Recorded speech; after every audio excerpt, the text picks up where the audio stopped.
চীন সফরের তৃতীয় দিনে দানিয়াল থেকে বেইজিং এর উদ্দেশ্যে রওনা হয়েছেন প্রধানমন্ত্রী তারেক রহমান।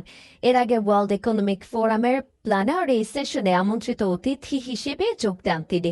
স্থানীয় সময় সকাল 9টায় ডালিয়ান শহরে আন্তর্জাতিক সম্মেলন কেন্দ্রে শুরু হয় অনুষ্ঠান। ইনোভেটিং অ্যাট স্কেল শীর্ষক এই প্ল্যানারি সেশনে উদ্বোধনী বক্তব্য রাখেন ওয়ার্ল্ড ইকোনমিক ফোরামের প্রেসিডেন্ট। সেশনে বাংলাদেশ ছাড়াও চীন, দক্ষিণ কোরিয়া, কাজাখস্তান, মঙ্গোলিয়া, মন্টিনেগ্রো ও গিনির প্রধানমন্ত্রী অংশ নেন।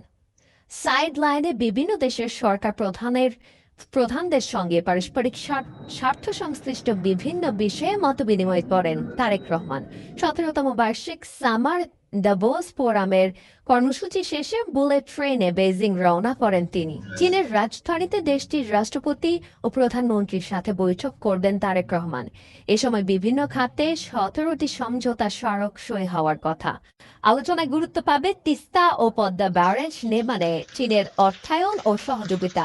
আলোচনা হতে পারে দ্বিতীয় পদ্মা সেতু নির্মাণ নিয়েও।